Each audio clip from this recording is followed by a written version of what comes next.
नोटबंदी कुछ नए खुलासे। जय श्री राम, वंदे मातरम, भारत माता की जय। जो भी ऑनलाइन है आ जाइए। आरबीआई ने नोटबंदी के आंकड़े जारी करते हुए बताया कि बंद हुए 1000 के करीब 99% नोट बैंकों में लौट आए हैं। 99% लौट आए हैं, इसका मतलब 1% नोट यहाँ पर नहीं लौटे हैं। 1000 रुपये के 8.9 करोड़ रुपए के नोट जो बैंकों में नहीं आए हैं, उनकी टोटल वैल्यू पता है कितनी होगी?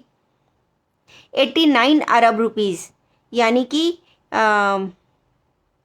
एक कम 90 अरब रुपए।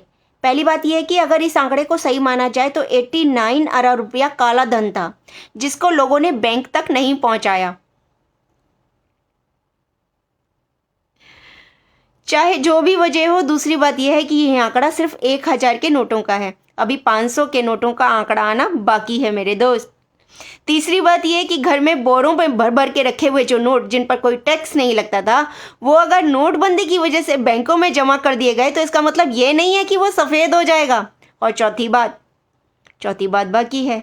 अगर नोट बदली असफल थी, यानी कि वो सफल नहीं थी, तो सरकार 12 लाख डुप्लीकेट पैन कार्ड कहाँ से निकाल पाई? और पांचवी बात, नोटबंदी के बाद अचानक देश में 56 लाख नए करदाता पैदा हो गए। वो कहाँ से आए? 90% वही लोग हैं जिन्होंने बैंक में अपना काला धन जमा किया था। उस काले धन में 1000 के नोट भी होंगे।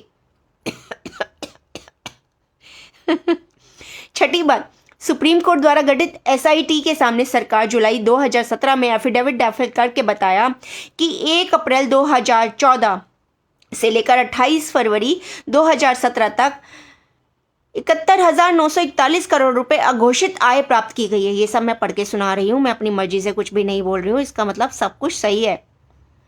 यानी कि ब्लैक मनी अब एससी द्वारा गठित एसआईटी के सामने तो सरकार गलत डाटा देगी नहीं ना? या आपको लगता है कि देगी? 71,941 करोड़ का मतलब जानते हैं कितना होता है? इसलिए पूछ रही हूँ क्योंकि 71,941 करोड़ थोड़ा छोटा लग रहा होगा। अगर इसको अंकों में रखेंगे ना तो होगा 7 खरब 19 अरब 41 करोड़ रुपया। 7 खरब 19 अरब 41 करोड़ रुपया यह घोषित आय है, जिसमें सरकार द्वारा बताए गए टैक्स स्लैब के अनुसार भुगतान करके जिनकी यह घोषित आय है वे उसको सफेद कर सकते हैं। तो नोटबंदी क्या थी और इसका कुछ परिणाम निकला या नहीं, सफल हुई या असफल हुई, ये सारी बातें इस पूरे वाक्य में शामिल हैं। जिसको समझ में आई वो समझ गए, जिसको नहीं समझ में आई वो समझना ही नहीं चाहते। लेकिन समझ समझ की फेर है। समझ समझ के समझ को समझो। समझ समझना भी एक समझ है। समझ समझ के भी जो ना समझे, मेरी समझ में वो ना समझ है। आप क्या कहते हैं? आपकी क्या राय है? जरूर लिखिएगा नीचे कमेंट में और मैं इंतजार करूंगी आपके कमेंट्स का। प्रशांत जी, जय श्री राम जी। सीमा खुरवाल, मेरी प्यारी बहन, कैसी हैं आप? अमितेश जी कैसे हैं? और पवन अरोड़ा जी, जय श्री राम। कैसे हैं आप सब ने ये सारी बातें मेरी सुनी, क्योंकि मैं बार बार ये पढ़ रही हूँ कि नोटबंदी असफल गई। दोष किसका? मोदी का।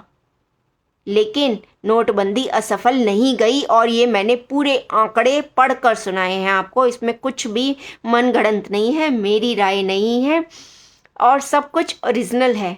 तो अगर आपको समझ में आया हो तो ज़रूर शेयर कीजिएगा। इसीलिए मैं रात को इस समय जो पढ़ा वो आपके साथ शेयर किया। काफ़ी लेट हो गया है, मुझे पता है कि इस समय नहीं शेयर करना चाहिए था, लेकिन मेरे पेट में पचा नहीं और मैंने आपको बता दिया। और आपके पेट में भी ये बात पचनी नहीं चाहिए, तो फ़ौरन शेयर कर दीजिएगा क्योंकि बहुत जरूरी है। जराबी सिंह जी, सत श्री अकाल जी, कैसे हैं? जय श्री राम, वंदे मातरम, भारत माता की जय। बहुत जल्द मिलेंगे। अभी आप सो जाइए, बहुत रात हो गई है ना?